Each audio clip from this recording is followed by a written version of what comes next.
So thank you, Jeff, for joining us. It's great to have you here and welcome to India. It's great to be here. I love India. Every time I come here, I feel very alive. It's an amazing place. Yesterday, I already had a chance to fly kites with a bunch of kids. That's a good day. So let's get started. You've spent your childhood in Texas. You have also spent some of your summers working on your ranch with your grandfather. I've heard you personally talk about these experiences very fondly. How have those summers played and influenced you? Well, I got very lucky because my grandfather was almost a third parent for me. And I spent all my summers on my grandfather's ranch from about age 4 to 16. And in the beginning, he could create the illusion for me when I was 4 years old that I was actually helping. But later I actually was helping. I learned so much from my grandfather because he was, I think this is true of many people in rural areas. They're very self-reliant, they're very resourceful. They can get things done on their own. They don't just pick up the phone and call for help. And so we built our own barns, and he had a Caterpillar bulldozer that we would repair all the time, and fixing our own vehicles. He would even make his own, he did all of his own veterinary work. He would suture up the animals, and he would make his own needles. I was always amazed by this. He would take a piece of wire and heat it with a blowtorch and pound it until it's thin, and drill a little hole in the end and sharpen it and make his own needles and do his own veterinary work. Some of the animals even survived. It was incredible. So yeah, but that kind of self-reliance that you see from people in rural areas was really, it made a big impression on me. I know you might have been asked this question many times, but I still think the audience would love to hear from you. How did you make the decision to take a chance to start Amazon.com? I mean, you were well settled, you had a great job. While it seems very obvious today, this must have been a difficult decision. Yeah, it was. I was living and working in New York City in 1994. I came across the fact that the World Wide Web was growing very quickly. It was tiny, but it was growing very fast. Most people had not heard of it. And I came up with this idea.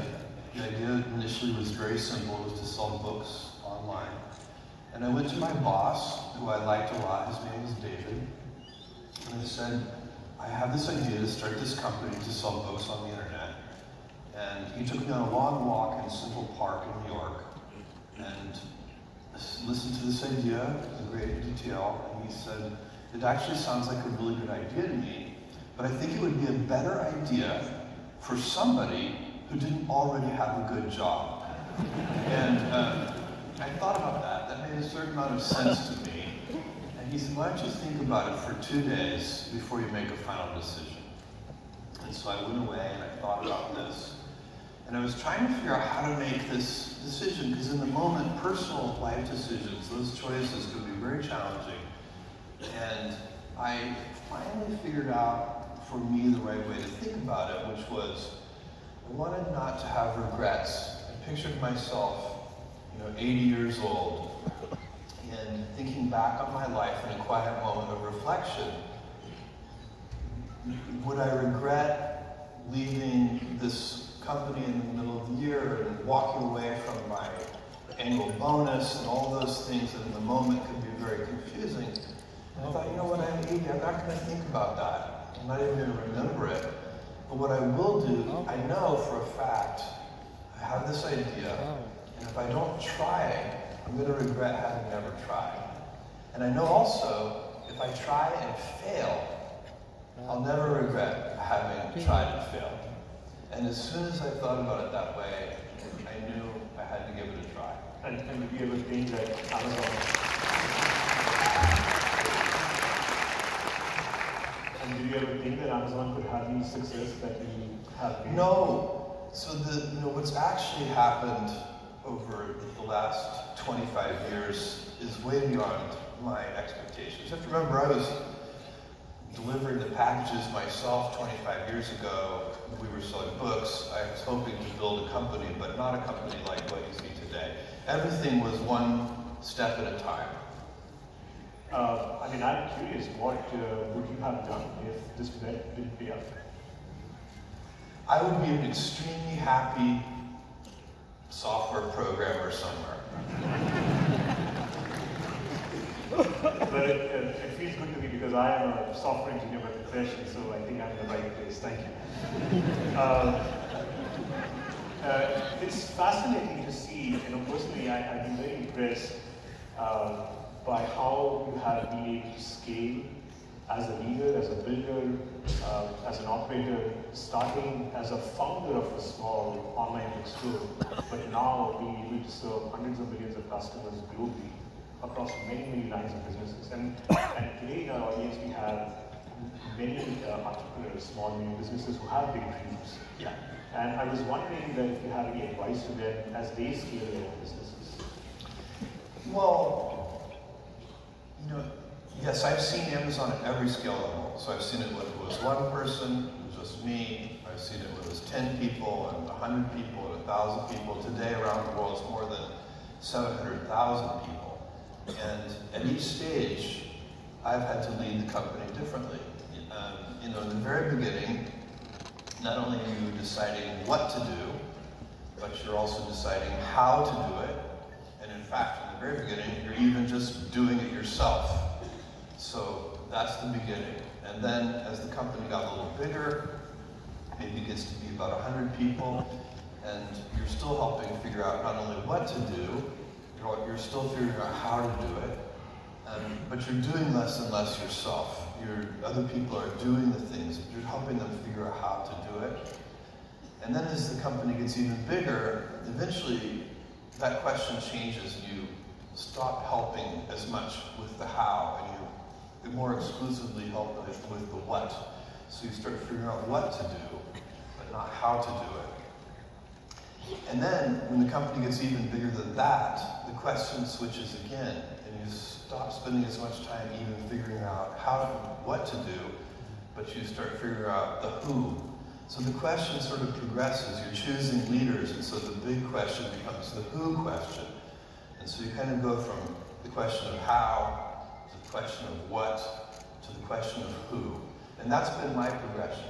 And I'll tell you, the who has been so valuable for me, because I have always been figuring out how to hire people who could be my tutor, people who would teach me.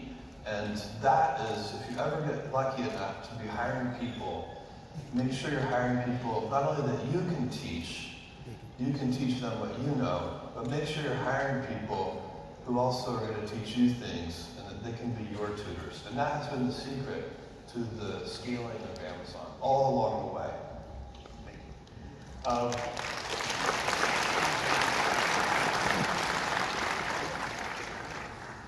Let's talk about failures. I know Amazon has had its share of failures. In fact, I remember having been part of some of them at Amazon. I'm curious to know, how do you think about failure, and how should we deal with failure in this field? Well, Amazon is the best place in the world to fail.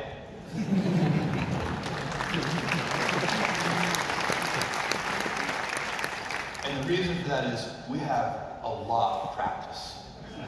And by the way, there are multiple kinds of failure. There are at least two kinds that are really important. There are experiments. You're trying to figure out something new, maybe that nobody in the world has ever done before. That is high quality failure. Because when you're experimenting, you don't know if it's going to work. In fact, if you know in advance that something is going to work, then it is not an experiment. And so you want to be doing as many experiments per unit time, as many experiments per day, per week, per month, per year as you can, because that's how you get invention. That's how you get innovation. Innovation is all about maximizing the rate of experimentation. And so you have to organize to be able to experiment. You have to have a culture that supports failure. Amit and I, together, we've been working together for 2 decades. Amit and I have failed together so many times.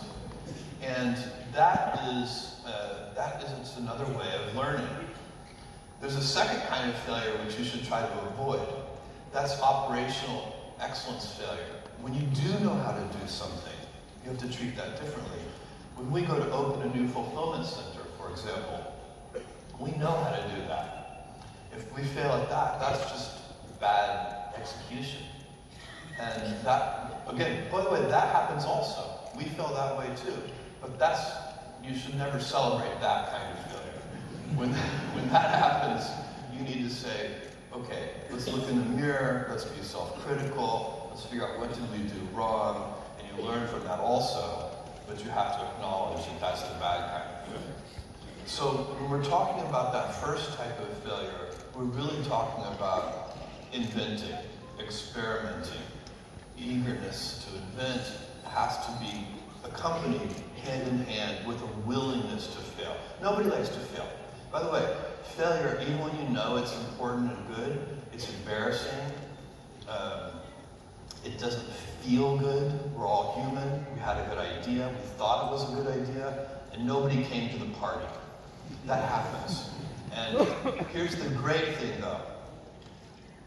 One success, one winner, can pay for dozens and dozens of failures. And that is why you should fail.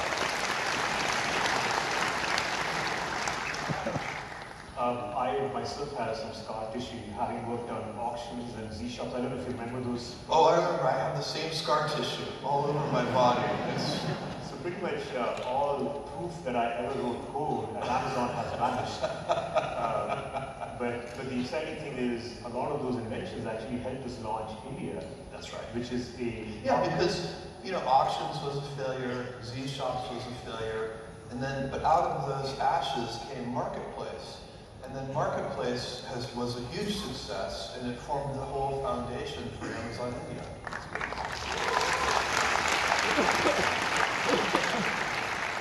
So just to change gears, Jeff, I'm curious if you could share how did you get involved in space? There is e-commerce and now space. And maybe if you could share a little bit about what's Blue Origin up to and why that's important. Well, I have a company called Blue Origin that's building reusable space vehicles. It is a childhood passion of mine, first of all. I started getting interested in space when I was a 5-year-old boy. And I watched Neil Armstrong and Buzz Aldrin land on the surface of the moon. And I have been studying rockets and rocketry and rocket propulsion and space travel since I was a little boy. In high school, I read a book called The High Frontier by Jerry O'Neill and started thinking about the idea of humanity expanding out into the solar system. I believe this is extremely important. We have a choice as a civilization. We can either have a life, I'm talking about many decades from now or the next couple hundred years. We have a choice. We can have a life of stasis, and because Earth is finite, and we are running into the limits of that right now when you look at things like climate change. Earth is a finite planet, and if we continue to grow, and we continue to use more energy per capita, all of those things have brought us an expanding civilization and all kinds of wonderful things that we value, world-class medicine and vaccines and all these things as we've expanded. But we also use a lot of energy to produce those things. I think over the long run, again, I'm talking kind of hundreds of years, our descendants are going to move all heavy industry off of Earth. All the polluting industry will be done in space, where we have infinite resources for all practical matters. And Earth can effectively be zoned light industry and residential. And Earth can be this amazing garden. We have sent robotic probes to every planet in this solar system. We, humans, have done that. This is the good one. There are no other good planets in this solar system. We have to take care of this one. we have to do that a bunch of different ways. There's a lot of here and now things we need to do to take care of this planet. But long term, if we want to continue to grow our civilization and have the freedom to do that, we need to also use the resources of the solar system. And to do that, we need a dynamic, entrepreneurial civilization in space. We need there to be space entrepreneurs.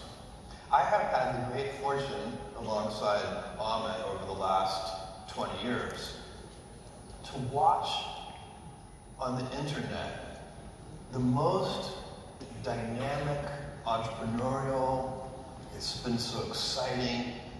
And what could happen on the internet is that 2 kids in a dorm room could build a company the scale of Facebook. 2 kids in a dorm room can build a company that today has a $500 billion market cap. That kind of dynamism cannot exist in space today. 2 kids in a dorm room can't build anything interesting in space. The cost of admission, the price of admission is just too high. To do really interesting things in space, the price tag starts in the hundreds of millions of dollars and goes up from there. And that's the job of Blue Origin as I see it. I want Blue Origin to reduce the cost of access to space by such a large magnitude that we can have 2 kids in a dorm room start a great space company. That will be the future generations. They'll be able to do that. And we will all benefit from that. That's very exciting. And we need reusable rockets to do that. So that's our focus. But talking about also taking care of this planet, I know you're an optimist, but the threats of climate change are very real and worrying. Yeah. I'm curious to know, how do you visualize the future given those threats? Well, this is something that's going to take collective action all over the world. These problems, you can go back 10 years and 20 years, and there were people who just did not acknowledge that climate change is real. Anybody today who is not acknowledging that climate change is real, that we humans are affecting this planet in a very significant and dangerous way, those people are not being reasonable. This is a big problem, and it's going to take collective action all over the world if we're going to make progress on that problem. I'm very proud of what Amazon is doing. We just announced the Climate Pledge. Climate Pledge is to reach the goals of the Paris Accord 10 years early. Amazon is going to be 100% sustainable electricity by 2030 as a step on the way to that climate pledge. We've announced the acquisition of 100,000 electric delivery vehicles. We've announced here in India that we're going to eliminate all plastic by coming right up June 2020, just 6 months from now. And one of the things that large companies like Amazon can do, if Amazon were a 500-person company, we could announce the climate pledge. It would be a very nice thing to do, and I encourage small companies to do what they can for climate change.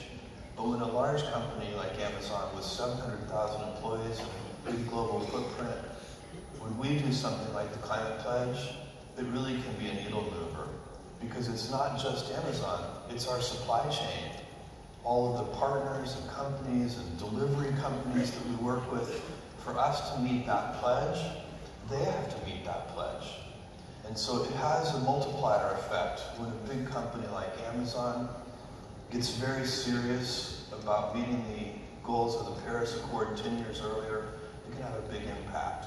And we're also working, I'm using my own connections, working with other CEOs around the world to get them to do similar things. So I'm very excited about it. It's a place where it's going to take big companies, small companies, individuals doing the right thing. It's going to take nation states doing the right thing. This isn't something that can be done by any company, even a large company, but it is something that we can achieve with collective action And as Amit said, I am an optimist. I do think we will do that. We only have one planet. We all share it. There's only one atmosphere. We all share it. There's only one set of oceans. We all share them. This is something that requires joint action. People will come together around a goal like this. It is going to happen.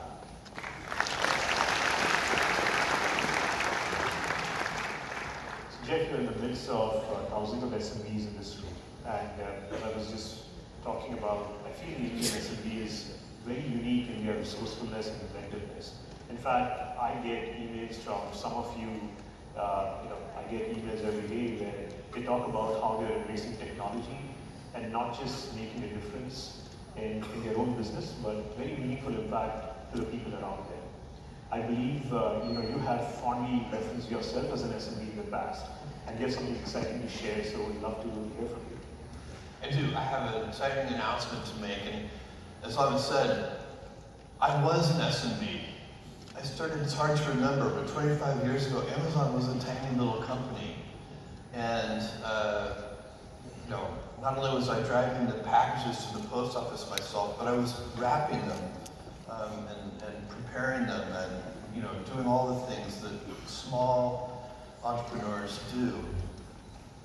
Today, we're announcing that we're going to invest an incremental $1 billion US in digitizing small and medium businesses. And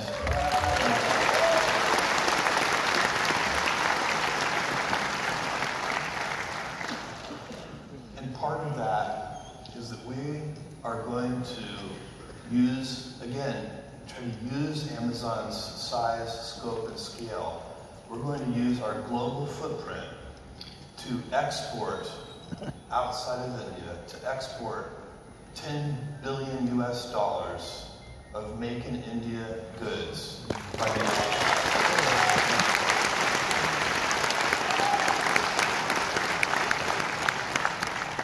We're going to do that by the year 2025. So we're super excited about this. We have plans to do it. All the thanks and hard work goes to Amit and his team. They're the ones that are going to make this happen.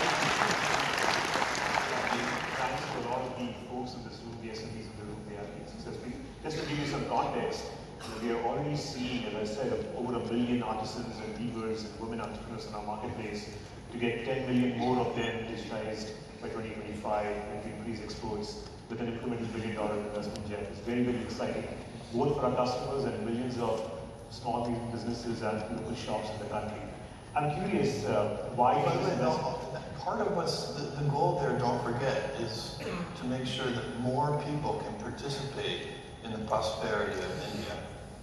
And I believe you got a chance to interact with one of them just outside before you walked in. I did. In fact, I visited this jacket that I'm wearing was given to me by one of the SMBs that I visited outside. So I'm wearing it very proudly.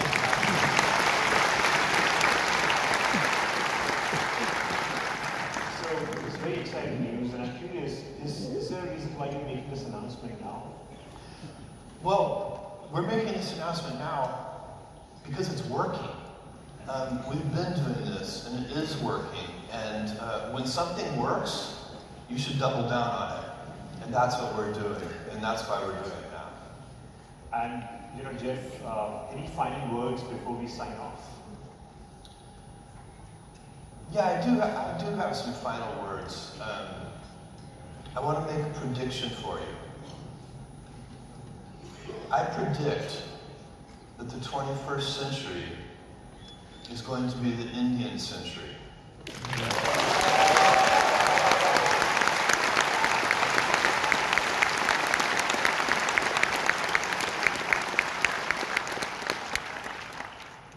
The dynamism, the energy, everywhere I go here, I meet people who are interested in self-improvement, in growth.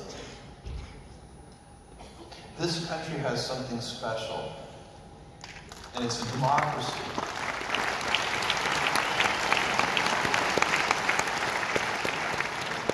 This is going to be the Indian century. And I'll make one more prediction for you. in this 21st century, the most important alliance is going to be the alliance between India and the United States.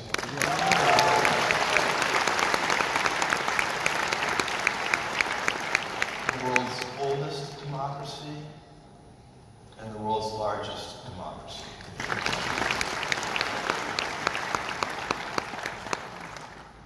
Thank you, Jeff. That's very motivating and inspiring as always. Thank you for joining us today. My pleasure. Before we let you go, just in a traditional Indian way, we would like you to kick off the summit by lighting up our lamp. You want me to? Yeah, if we have a lamp, then we would light it.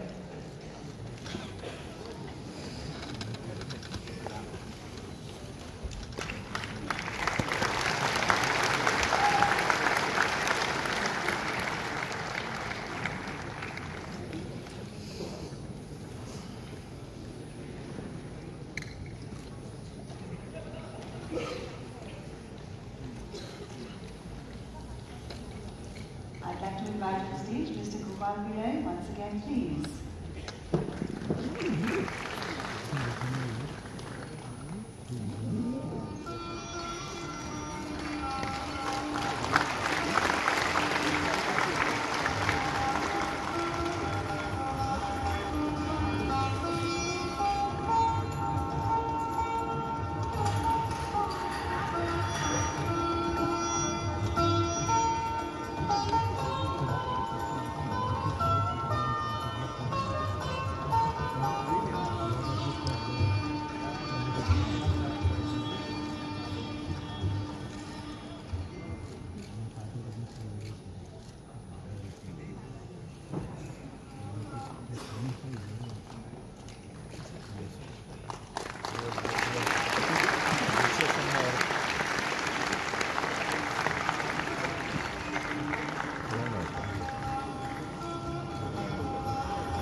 Of course I am. Let's do that.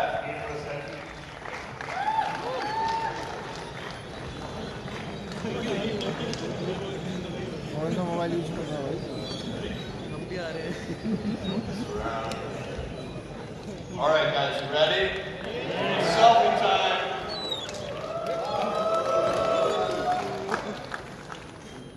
Good, we got it. Thank you guys very much.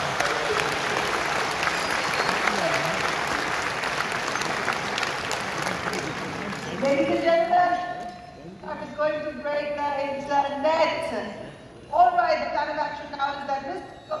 Blair would chair the first segment of the Summer Award Team 20.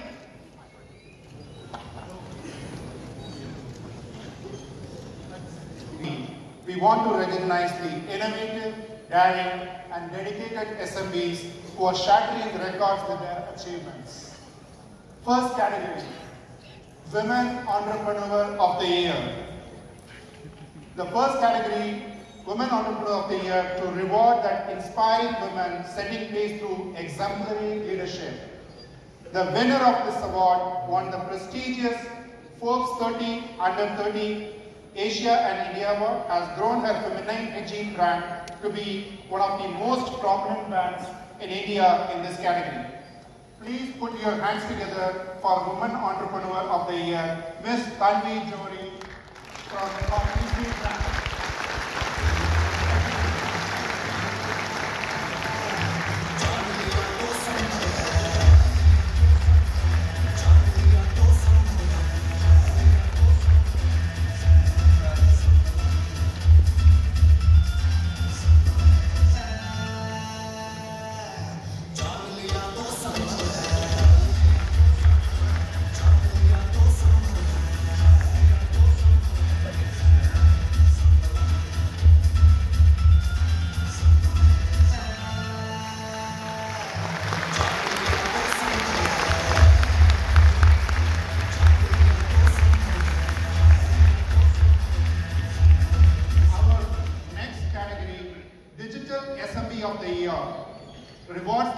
SMEs that have leveraged technology as a needle mover for scaling their businesses. The winner of this award is a tech startup reimagining toys, often powered by augmented reality, to make STEAM learning and fun.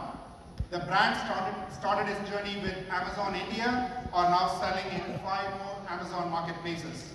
Please put your hands together for our Digital SME of the Year, Play Shifu.